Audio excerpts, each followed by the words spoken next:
labeling. Labeling is slightly changed. We're using one of these that we get, and we're using a marker pen, and we're also using the date gun. Okay, under no circumstances should our HACCP allow us not to label things.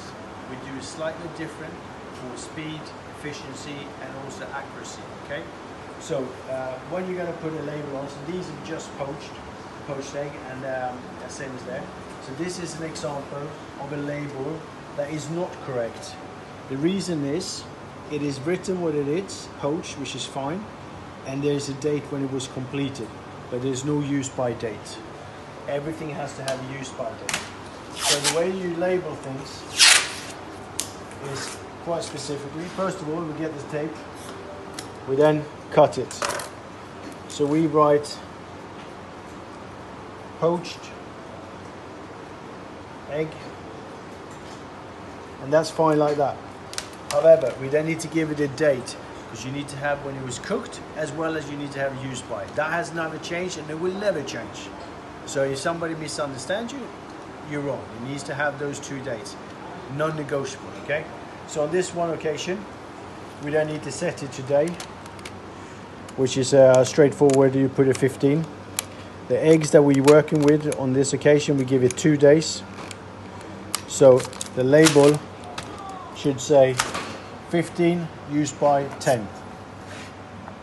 Then you cut it, and you then put that onto the container. And that is your label. That is a correct label. Essentially everything as it was before. However, we just use a different type of sticker, and you can write slightly bigger, so it's a lot easier for people to see you do. Here's another one. So this is a baby chicken. This one has been cooked and marinated, as a raw marinated and frozen. So on the container, we give ourselves the information, the communication, clearly identified. This was defrosted on the 10th, which means that the label should say 10 to 15, like we did before. So you still need to update once this thing's defrosted. This is just more of ease, because otherwise you've got to look through those. All labels should be placed on any backpack bag or any container where possible, top right hand corner. Okay? If it's on the tray and you have a cling film and you obviously pull it out, you need to have the bottom left corner and the bottom right corner, if that would be a big tray. So on this occasion, we put it like this.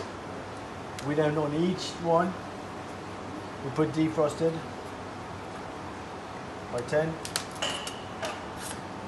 And in certain things, especially if it's kept downstairs, where it's not a service fridge, you need to individually label them as before.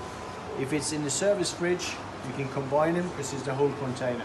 If you ever have a box that is mixed, different dates, they need to be individual labeled. Same goes for the fridge, freezer, wherever it might be. Remember, nothing has changed for what the law requires to do. Only the type of sticker we use. This one comes off a lot easier. It doesn't have small.